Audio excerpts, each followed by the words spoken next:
Welcome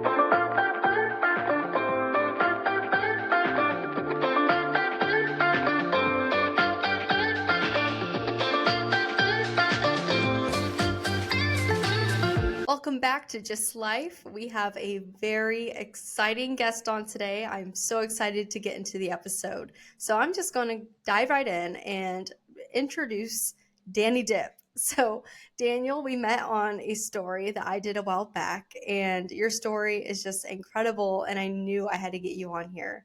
So I'm going to read your bio on your website, and then you can add whatever you want to add. So, Dani Dipp is a 27-year-old YouTuber that loves magnet fishing. Over the past 5 years, this hobby has quickly changed his life by allowing him to fish and film as a full-time job.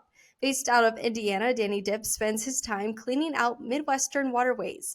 Magnet fishing is not just Dani's hobby, it's his passion. Cleaning out the water with his magnets, he has started to see the world in a whole new way. Dani Dipp considers himself an environmentalist, treasure hunter who won't stop until this cleanup has changed the world. So first of all, amazing mission. What else would you like to add? You know, it was just a hobby at first, as anything starts off as, a job quickly. Every job that you are passionate about is once a hobby. And during about the COVID time, nothing to do, stuck in a house. What better way to get out and try and find treasure and clean up the waterways? Yeah. And you're from Michigan City, right? Correct. So tell us about little Daniel. Where did you come from? Tell us about that. So I was born and raised in NWI, Michigan City, pretty much my whole life. I've lived in two houses my whole entire life. We had to move back and forth, but it was the same landlord. Uh, Other than that, I kind of just grew up at the skate park, outside kid. It's not the same anymore. Kids nowadays, they're all on their tablets and stuff like that. But it was just a whole different generation there. So I feel like that has a big play in like the whole magnet fishing thing and wanting to be outdoors. And there's just something about being on the water. If it's, kayaking, tubing, it's just, it's always a blast being by the water. Okay. All right. And you lived on Lake Michigan, so that makes sense too. So, Yeah, all right. of course. Well, of course, I have so many questions just to go off of that. But let's first do a life update. So, life lately, February, Valentine's Day, my boyfriend and I, Ben, we went to the bar that's actually downstairs in our apartment, and it was packed. And it was kind of a shock for me because it's Valentine's Day, but they do have really good food. So, I think a lot of people were thinking the same thing I was thinking. It's not going to be busy. Let's go get some good food. It was packed, but we did finally get sat down and ate, and it was really good. And then I've had some really cool stories this week. I had one story where this lady buys unclaimed mail, and she found a bracelet that had a picture of a loved one inside of it. And she found the person who only lived an hour away in Elkhart and hand delivered it. It's crazy. So that was really cool. And then today, actually, I worked on a story where this disc from a disc golf course was found. And it was to Actually seen yeah, that. okay, you saw it. So it was to honor a woman in Ohio, and it started in Ohio, and it's made all the way over here. So that was really cool too. And these are the reason I do my job. But yeah, that's been basically my life since the last episode. I've been working. I have a vacation in 2 weeks, so I'm telling myself, okay, work hard, and then you could just chill on the beach. But Exactly. Dani, you were just in Florida, so tell us what you've been up Yeah. to. We just took a little bit of a hiatus from the YouTube and magnet fishing stuff. I've been trying to get my girlfriend to venture off on her YouTube journey. Everyone's trying to start off. She had an art show in Orlando. We went down there for about 7, 8 days. Enjoyed the nice weather. Got away from the ice storm we had up here in Indiana. Had an amazing art show. The vibes down there in Orlando, the people, the energy were just like spectacular. And it's probably one of the best art shows we've been to in a long time. I actually have another one in Brooklyn in about 3 weeks, so that's going to be fun. We're going out to Brooklyn, going to magnet fish in Staten Island over there by all the lobsters territory, so who knows what we're going to find over there. But yeah, it's just going to be a blast. We've just been traveling the world, and we're going on the way back from Brooklyn to Philly, so who knows how that's going to be. I know they've been riding over there since the Eagles won. Yeah, I didn't even talk about the Super Bowl and the halftime show. I was working during it, but that was a crazy game.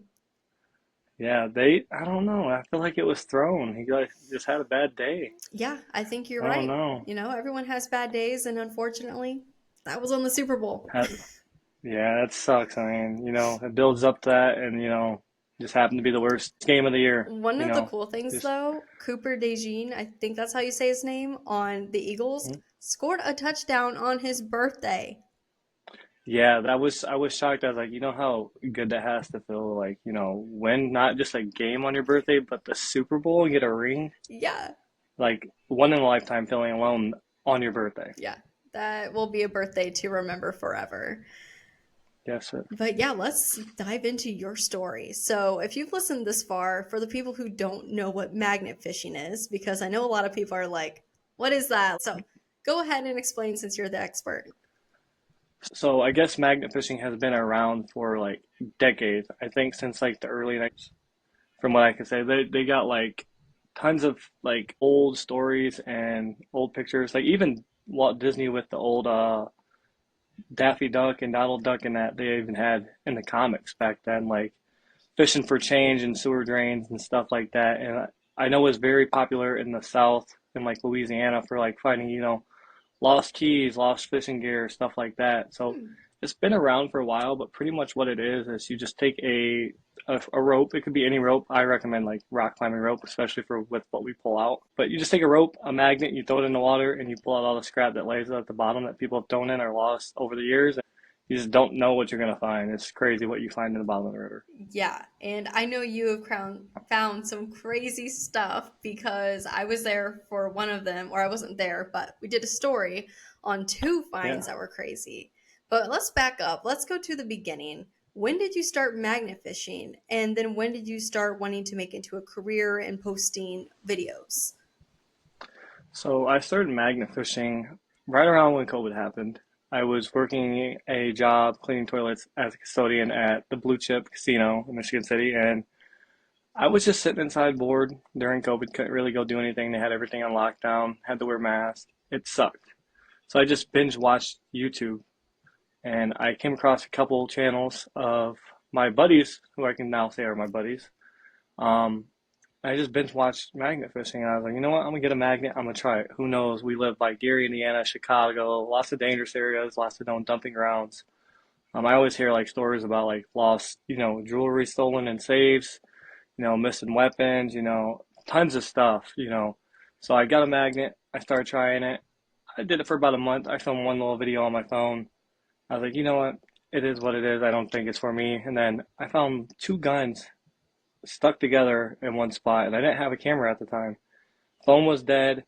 Didn't have a way to take a picture. No one will probably ever believe that I found two guns stuck together, but it is what it is because at that moment it sparked like a creative drive to like push out like content and show and express what I do and how I do it. And like, we found over hundreds of guns, we've cleaned out thousands of pounds of metal. I know just on one of my last trips, I cleaned out 2,000 pounds of metal in 4 hours. So you just never know. But I mean, it's just like the mystery behind everything that lies in the water, how it got there, why it's there, was it thrown in, was it dropped in?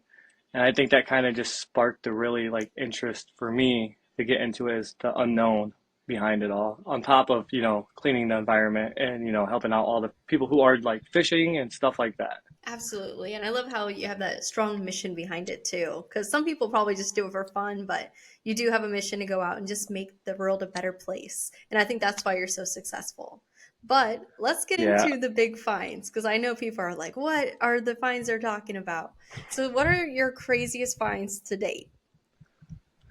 Well, see, that's the thing. A lot of people ask me on the daily, like, what's my craziest find? What's my favorite find? And it's honestly really hard to say because I've found so much stuff. I've cleaned up so much trash. It's like let's just go based off the last year. So last year, clearly we found a couple crazy items in South Bend. One that you had to do a story on, another one that another anchor did a story on out there in South Bend. Two mysterious lost, I don't want to say bombs, but ordnance rounds. We never heard back if they were live or not, but they were really big if they were. They would have did some damage to a bridge, and if they were a live explosive still. I know some of the ordinances can be packed with powders, be explosive. Some are impact rounds where just, like a tank round, you shoot it out, or like a cannonball, it hits on impact and it just puts a hole in something. But when you're dealing with stuff that's so corroded and has been in the water so long, it's kind of hard to say whether or not something is what you think it is, especially when there's little to no knowledge on half of the stuff from back then. So them two things would have to be some of my craziest finds from last year. Found, I want to say over 30 guns last year, a couple out of Chicago, old revolvers, probably from back in the mob days, early 1900s, late 1800s, stuff that you can't even identify as a gun anymore. It's literally just a rock.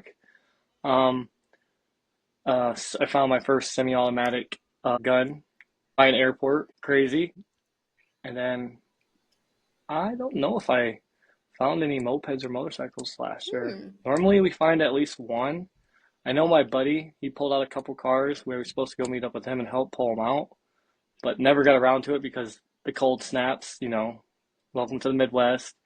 But I know this year we plan to do a lot of vehicle recovery and helping out just with that. If it's just filming wise or like getting in the water. I know I'm working on getting scuba dive certified. So hopefully I can get that done soon and we can get not just cleaning out the water, but in the water. Wow, that is exciting. So yeah, you found all kinds of crazy stuff and you guys get it on video. So people believe you, right? No. Yeah. But you guys do it There's on some people there's some people that believe us. Some people, it is what it is. It's like I just actually at one of the art shows I went to not that long ago, I bought a painting because it's like a camera and it's like a guy, two-sided head, and then a stack of people that's kind of meshed into one human. And I bought it because it reminded me of me. Like I have the camera on me 24/7. No one knows both sides of the story, but everybody thinks they know both sides. yeah. So that's kind of how I put it. It's like people think because it's online, it's fake, especially with CGI nowadays. It's crazy. But I will say 100% of my stuff is legit. I don't believe in faking that stuff. It's just crazy what you find in the water though, for sure. And I can vouch for you. I've seen some of the items in person. So, Yeah, it's nuts. but okay, when was the first video that just popped off? And was that the moment where you're like, yeah, I'm gonna do this for a job? So the first video that popped off, I really honestly didn't have a video.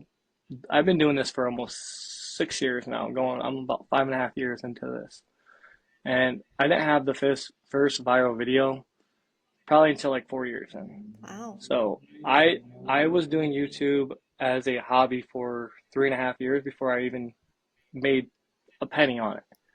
And I ended up quitting my job, I want to say, before I even made money, like right before I started making money. So I quit my job like 3 years in, and then I started, making a couple $100 a month, nowhere near enough to pay bills and live.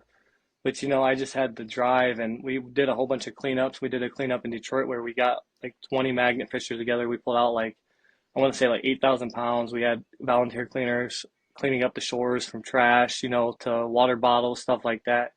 And we filled a whole dumpster in a day.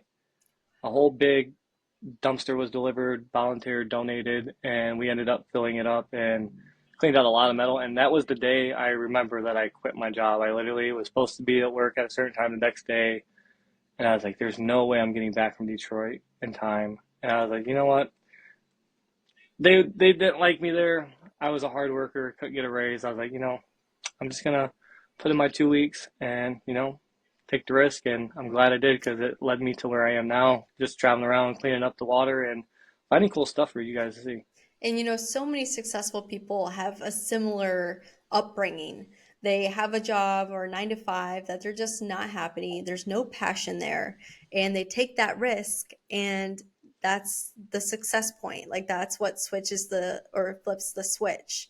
So tell us about how you came up with your mission. And I know this is just like a passion for you. So tell us how long this has been your passion.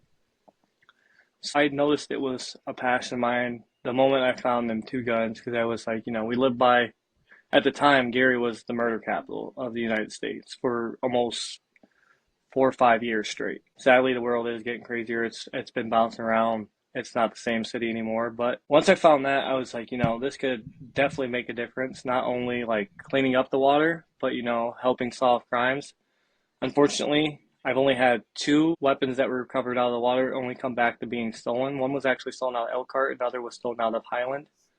But other than that, nothing has ever came back linked to anything, thank God, because that's the last thing I wouldn't like to do is have to go to court and find out that something I found in the river was involved from a homicide or something 20, 30, 40 years ago, or Hmm. even yesterday. You never know. Yeah, no, that's so true. And you just are so passionate. You don't give up. Like you said, you did it for 4 years before you had that viral video. What made you not give up? Um, Mainly just like family, friends. It's fun doing it with people. Everyone believed in me. There's a couple times I got part-time jobs along the way. Like I worked at the mall a little bit, and then I don't know. I'm just someone who's like I gotta have multiple things to do. I can't just do one thing. So I'm always trying to do little side work, learn stuff, do this, do that. But the passion just never fade. There's been times, anyone that does social media will tell you that you have like little droughts and motivation. And I've experienced major droughts like that the last couple of years. And, sometimes you just gotta sit back, do another hobby, do something else you like doing, and just kind of take your mind off stuff. And then the passion will come back. It's never fully faded out, and I hope it never does. But yeah, no, I think it's mainly just seeing the people in the comments who are like, you're doing such a good job. We appreciate you. Keep going. They're like, can't wait to see the next episode. Like, that's the stuff that really keeps me motivated to keep going out and actually filming the videos. Because sometimes we drive 3, 4, 5+ hours to fish a city that we might only find two things in that is even worth showing in a video, and the rest is just like nails and like little tiny pieces of slag, scrap metal. So it's like and that's another thing with the whole mystery thing. You just never know what's in the water and what you're gonna find that day. Yeah, so true. Um, so I mean, you have a huge following on social media, and I want to ask this Yeah. question for the people who are just now getting into social media. What would you tell them? Where to start and any tips? So when I started, TikTok was brand new. So Vine just disappeared not that long ago, a couple years ago. TikTok was up and new, and I was literally just doing, like the little challenges, little games. And I remember sitting at my girlfriend's brother's house and seeing a video just go from, 50 views to 100 views to 2,000 views to 10,000 views to 40,000 views. And I was like, this is nuts. I've never had my phone go ding so many times. And, it wasn't even magnet fishing related. And I was just like, that's so crazy. So I started off on TikTok, which TikTok is a little different now. It's not the same, especially with them trying to ban it and then bringing it back. And my thought process, I think it will eventually be gone, just like Vine. Everything has its end eventually, and it was a very close call right there. And I think probably in the next year or a couple years, it probably will go away, and there'll probably be a new app. But TikTok is a good starting platform if you want to get out there. And it's crazy because like YouTube, Instagram, Facebook, none of them had short content when I started. So if you're a new influencer or you want to do vlogs, challenge videos, whatever your niche is that you want to do, I highly recommend shorts. Everyone's attention span is just shorter nowadays. They're not going to watch an hour video like they used to like 8 years ago when YouTube was the big honcho, but I recommend shorts, especially on YouTube. My YouTube Shorts channel isn't even 2 years old and it just passed my sub count on my main channel. Wow. And that's just shorts. Yeah, it's gonna hit a million probably. I'm trying to get both channels to a million by the end of the year is my goal. I already set a goal for Facebook to have 250,000 on there, and I already passed 205, and I was stuck at 190 for a long time. So it's just about, for one, if you're starting to set a goal. For two, stay consistent. Like when I was posting on TikTok, I was posting 5 to 6 times a day.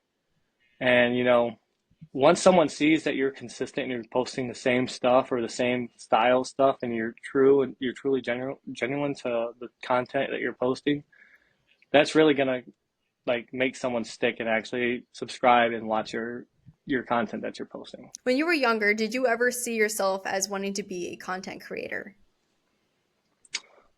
So I played video games a lot growing up. I never thought about content creator because I was always on the poorer side. Growing up, we didn't have much growing up. I had five brothers, and then eventually had a little sister. But growing up, it's like back then you needed like like a DVR like screen recorder thing. It's like $400, and back then that was even a lot. I'm talking like 12 years ago. So I'm like, I never thought about myself as a content creator. I barely even had an iPod at the time. So as far as like making videos, no. I knew I was meant to do something. Like I said, I used to go to skate park all the time. So when I did finally get an iPod, I was recording that, and I think that's where the passion for videography came from, is skateboarding and the skate park, and it really has sparked like a drive in me to where like even if say 10 years from now I don't do YouTube anymore, videography will still be there. There's tons of stuff you can do with it if it's from uh, weddings, stuff like that, where you can make, commissions, or if it's like shooting movies, TV show, there's just so much you can do with having knowledge and videography. So I think that, I have a good career even if stuff fell off. Multiple passions coming together to create what you're doing right now. Yeah, it definitely is like 10 little pieces of me that I always had growing up that I kind of just put into one and then it became something. Isn't it funny to like look back and see how all of your passions and even experiences get you to where you are today? Yes, good and bad experiences have made me to where I am now. Most of my viral videos are like, a bad confrontation with a cop, or, a good confrontation with a cop or a person. And that's the thing that I've noticed with my videos is people, interactions. People love to see people interacting with another human being as if they would see in their own daily life. Yeah, because it's real. Yeah, it's genuine. Yeah. And I like how you mentioned even the hard stuff because I mean, you go through these battles for a reason and you come up stronger most of the time. I played soccer in high school and then I ended up playing soccer in college and I tore both of my ACLs back to back. That sucks. But it did. It made me mentally just so much stronger. So I really do think even the hard things prepare you for where you are today. And I heard this quote the other day and I loved it. It was turn your mess into a message. Oh, I like that. I really like that one. That's creative. Yeah, no, I definitely feel you with the sports and injuries. Skateboarding, I've broken both legs, both ankles, same place. I have a plate in my left leg, so it's like I'm out there pulling out metal all day, hundreds of thousands of pounds. I got to pull it up and out the water, then take it to the trailer, then take it out the trailer at the scrap yard, while having messed up ankles and legs. It's like by the time I get to bed, I'm like, I don't want to get back up. Yeah, I'm But it sure. makes me who I am. Exactly. Yeah, like your scars are a part of you and you can't change it. Just embrace it.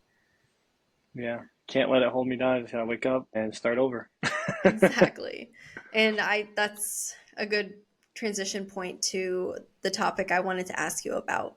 You are a cancer survivor and you really haven't talked about it on social media much. Tell us about your cancer journey. When you So pretty much when I was younger, I was 15, just turned 15. We were living at my parents' house, but back and forth to my grandma's, my dad's mom's. We were on the poor side, electric on and off at both places. I was working for my neighbor. My brother used to live with them. He took him in under his wing, got him a phone, got him a car, got him a job. Super nice guy. Sadly passed away not that long ago, like 10 years ago. But I was working for him, cutting his grass, doing stuff, just making extra money. And then we were going in, living at my grandma's, cutting grass there, doing stuff, just making a little extra money to help out with the family. And then one day, I just got sick. We never knew why. Is non-Hodgkin's lymphoma. It's pretty much rapid, fast-growing tumors. I had it around my intestines, so I ballooned up like I was pregnant. And clearly, men can't get pregnant, so we knew something was wrong. And I didn't tell anyone for a day or two. I was at my buddy's house, could go to the bathroom, try to take laxatives, stuff like that, nothing was working. So I had to tell my parents, and they said, luckily, if I didn't go that very minute, if I didn't make it down to Indianapolis in that hour, I probably would have passed away. So it's been a crazy ride. I was in ICU for a couple days, and I think I was in there it's very vivid. I lost a lot of memories, but I want to say I was in there for a couple months, and then I got out, and then 6 months later, it was cancer free, and now it's been 12 years later. It's crazy, time flies. Yeah. Wow. That is just incredible. Try to keep it short and sweet. I mean, I could go into details for days. Like ambulance ride, I remember that. But it's weird. I remember everything that happened when we found out, but everything from when I was 15 and younger, I don't know if I lost memory or what for being sedated in a coma and all that. But I'll be living one day and I'll see something and it'll just make me think of something, and boom, a memory snaps into my head. Yeah. So it's kind of weird, but it's weird, creepy, but I like it. It's hard to explain it. It's like a fever dream. Yeah, it's like when you're dreaming, like you feel like you know someone or something, and then one moment it's like, damn, you're up, you're awake, Yeah. and it's cool, and then you remember everything. But yeah, even to just go Yeah. through that, that had to be so hard for you. But it shows that you are a fighter and you're strong and you have a mission here on the planet. So that is Yeah. incredible. So thank you for sharing that. No problem. Yeah, like I said, anyone I've known that I personally know, family, friends, they know I kind of tend to keep it off there because some people can be judgy, some people can relate, but I just kind of wanted to keep personal life separate from with what I was trying to do, because I'm trying to make a difference, with cleaning the waterways, wildlife, and just treasure hunting, which I kind of regret doing it because I have a fan base, but it's not. I have a huge following, but I feel like people follow me to see what I find, not to see who I am. And I think definitely in the next couple of years, I'm definitely going to be, or not next couple of years, next couple of months, I'm definitely going to be being more myself on film, just so people can, get to know me more and more. I love that. Yeah. Well, we've been talking for 30 minutes already. It's crazy how Wow. time flies. Okay, so we touched on your crazy finds, how you got into magnet fishing. We touched when we did the story. You told me how you love to give back to the community and kind of mentor high school kids. Yeah. Yeah, tell us about that. So when we found them explosives in South Bend ordinances, literally that same week we had a football dinner for the Michigan City football team at my girlfriend's work, the Post in Michigan City, and we ended up sponsoring the dinner and pretty much paying for their post game dinner for that week. And I did a little speech, pretty much got a little emotional. And no, I don't really get emotional when it comes to stuff, but being born and raised in Michigan City, like I said, I don't talk much about life. Most people don't even know where I'm from, especially people I went to school with don't even know what I do. So when I'm talking to all these kids that are going to school that I went to that I know isn't the best school, they could be having bad days, I could relate with them. So we got a little emotional, but I pretty much gave a little speech saying pretty much, just if you believe you can do something, do it. Don't let no one tell you you can't. Don't have no excuses.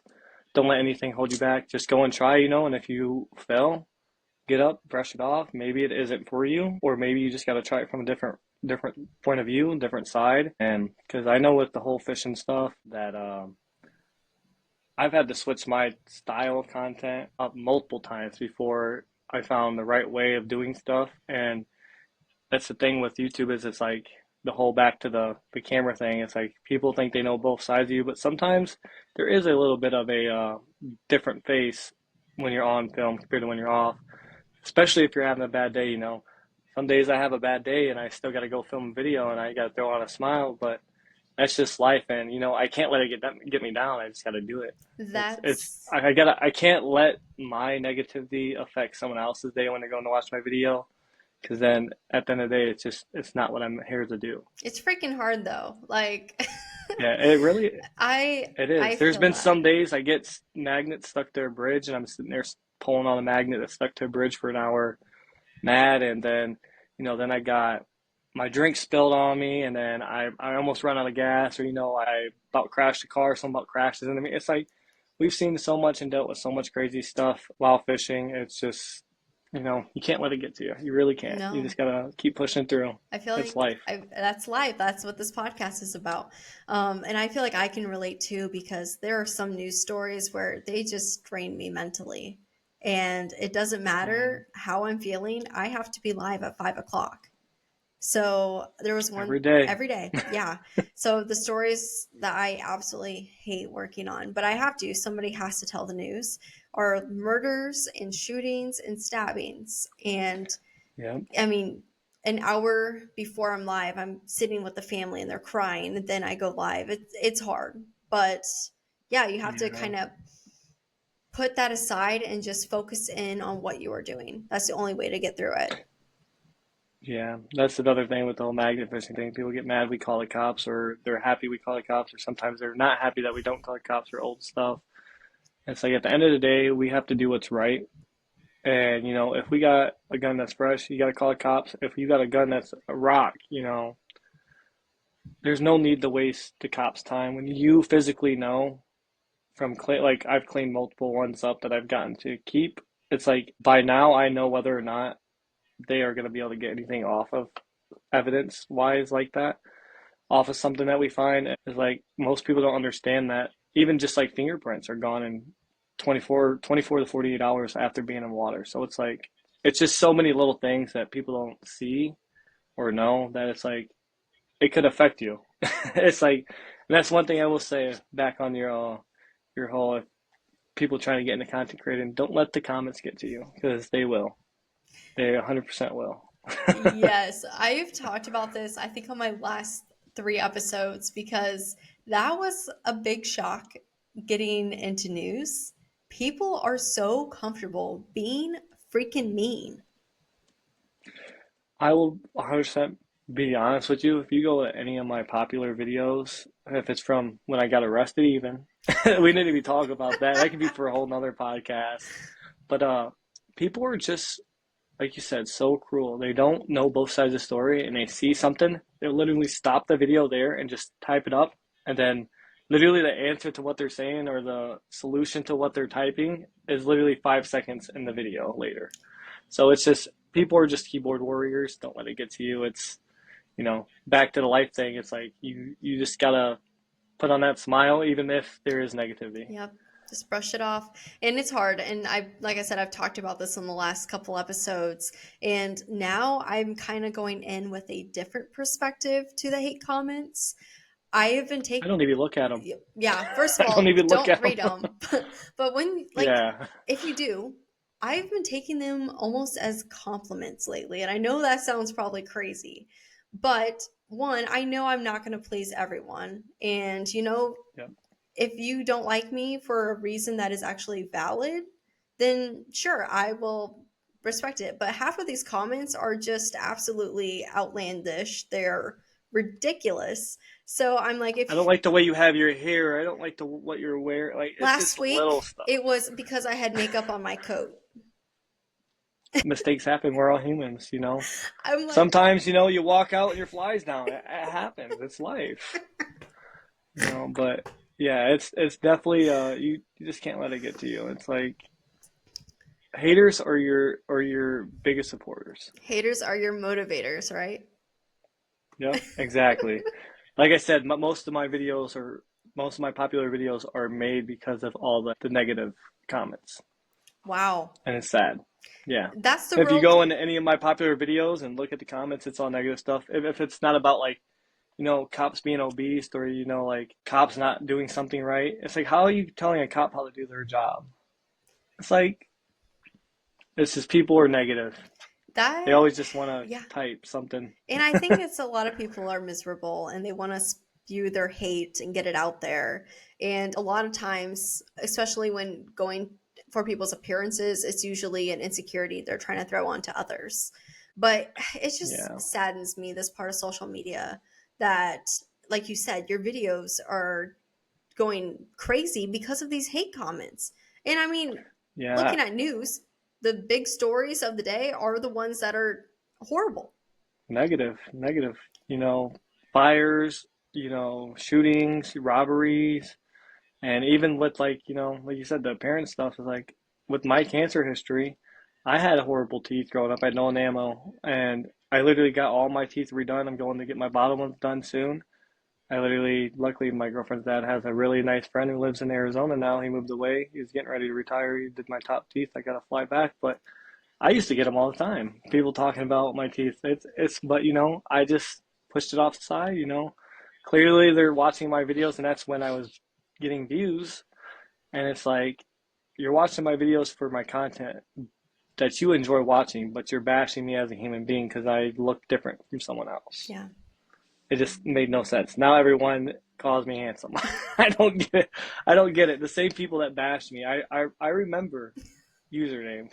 The same people that used to be negative are positive now, and it just makes no sense. Uh, There'll be some people if there's like telling police how to do a job, or you didn't have gloves on, like I said with the whole fingerprints in 48 hours they're gone. It's like some stuff like that I'll respond to, or like I'll stand up for like a cop or something if they're talking bad about someone. mhm. Half the time I just don't even look at them. Yeah.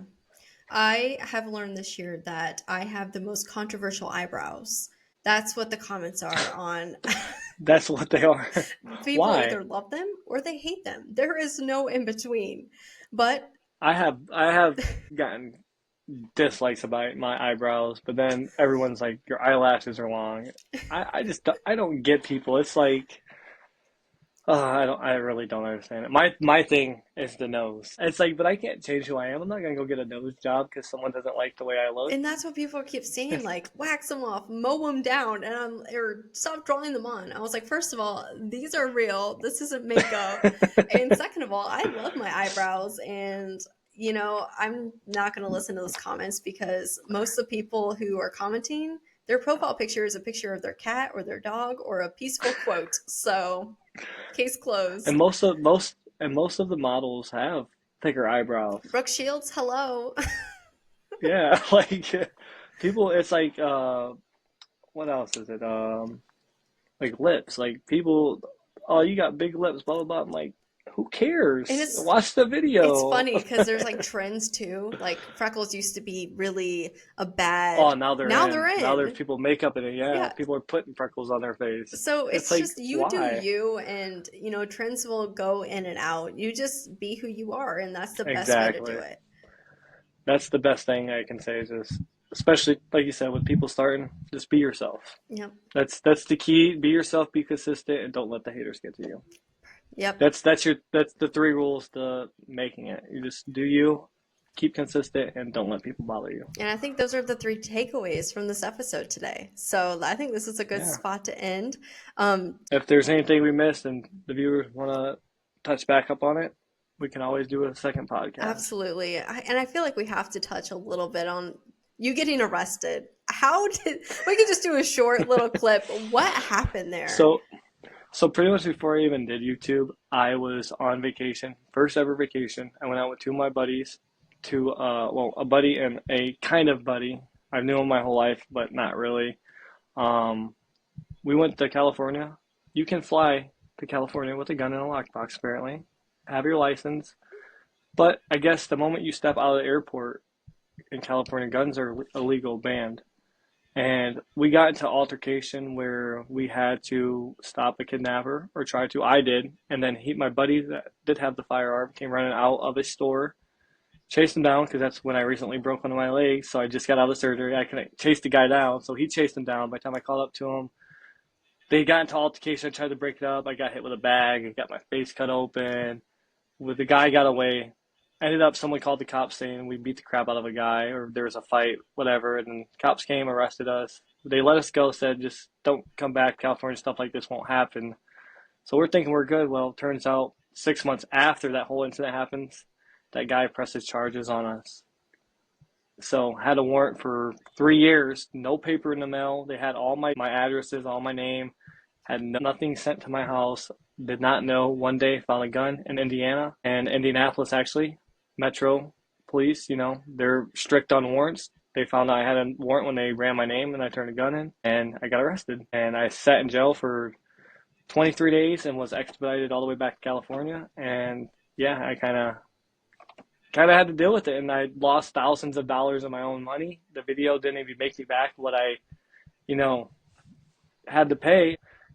That's one of the big controversy things is, you got the audit people who hate cops, and that's the number one thing. Hate comments I get on my videos all the time is don't ID yourself. And if I get a bad vibe about a cop's in a bad mood, I might pull that card, pull out my rights. I know my rights. But that's not, at the end of the day, that's not our job, is to be an ass to the cops. Our job is to help the cops. And the whole reason we're calling the cops is clearly for something that needs to be dealt with. If it's a gun, a bomb, anything like that. So it's like, why would I make their job harder when I'm trying to help them? Would you say most cops are cooperative?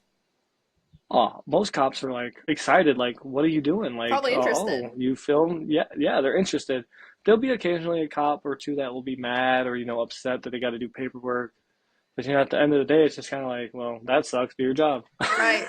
You don't like your job? Go find something else. Like I did. Exactly. It's just, you gotta, if you don't like something, don't do it. But that's insane. 23 days in jail. That sounds Yeah. like a made-up movie that would happen in a third Never world been to jail country. in my life. Never been to jail in my life. And I literally had to go sit in a cockroach infested jail, then got transferred to another jail in Indianapolis, then got flown on a plane in handcuffs. They literally, when they come, there's like two bounty hunter FBI agents. If you got to get expedited cross country, they'll like cut jackets holes in the sleeves. They'll tuck your sleeves into the pockets to make it look like your hands are in your pocket, but low key your hands are through the jacket, underneath the jacket, and you're in shackles. Wow. I felt like I was killed someone. I was like, this is ridiculous for self defense, stopping someone, trying to do the right thing. Just I guess know your laws when you go places, because that's a big thing. If we would have just looked a little more into it and seen, guns are illegal, we wouldn't have brought the gun and we stopped the kidnapper. We would have just been in and out, and been good. That is Nothing would ever crazy. happen like that. Because the whole thing was, it wasn't just, because they were trying to charge you at the same, when you're in like a group thing in California, they charge everyone with the same thing that's in the incident. Hmm. So my buddy got charged. It was, instead of just stopping us, they got in a fight. It would have been battery, but the fact the guy felt a gun on him, and he reported it as a battery with a deadly weapon, just for having something on you. And when the cops came, they draw guns and they found the gun. So what does it look like? There's no cameras. It's other people that witnessed, a scuffle of three guys. It's all just, word to mouth. There's no evidence. It sucked. That's That's all I terrifying. can say. It sucked. Yeah, it was the worst 2 weeks, 3 weeks of my life. That is absolutely But terrifying. and I was always like this with cops for like the next year, the whole year after. Now I'm starting to get to the fact where it's like I can trust a cop again. Yeah. Wow. Yeah, that is just such a horrible incident. Like that is It's just, like PTSD kind of. yeah, rightfully so. Oh my gosh. Yeah. Well, I'm glad that So, it's all good now, right? oh yeah, Okay. no, everything's gone. I had to pay a lot of money, tens of thousands of dollars to get everything dealt with. The attorneys and stuff out there aren't cheap. Mm-mm. And huge shout out to my girlfriend for dealing with it all, because I didn't know her phone number that well. Didn't I have mean, my no one knows phone numbers phone. Didn't have anymore. my key, didn't have my phone. Didn't have my keys. Didn't have any money on me. She packed me up with a book bag. Luckily, the attorney was nice that she was talking to. She shipped it FedEx there, or they mailed it over to him. Got me all my stuff I needed. Money for a hotel. I had to sit out there one time for a court case for 2 weeks in a hotel. Talk about crazy stuff I witnessed out there. That's beside the point. I can't imagine, but your girlfriend sounds like a Yeah, saint. yeah, she was. And I'm glad it's all over, and we're here. We're on to better things. All right. Bigger and better year. And speaking of that, what's next for Danny Dipp? Besides going to Brooklyn and going to Times Square, having another fun vacation with art show and doing some magnet fishing, who knows what we're gonna find? Magnet fishing by Staten Island. It's just we have to wait and see, I guess. Well, wait and see. How about we do a yearly episode so you come back on next year and we can talk about all your finds from the previous year? I'd be down with Okay, that. let's do that. So let's meet again next February, okay? I bet you will find some crazy stuff Okay, by if then. it's really crazy, we'll meet before then, though. Yeah, Okay. clearly we'll have to get a new story. Okay. All right. Well, thank you so much for tuning in to Just Life. And till next time, we're closing another chapter of life. Bye.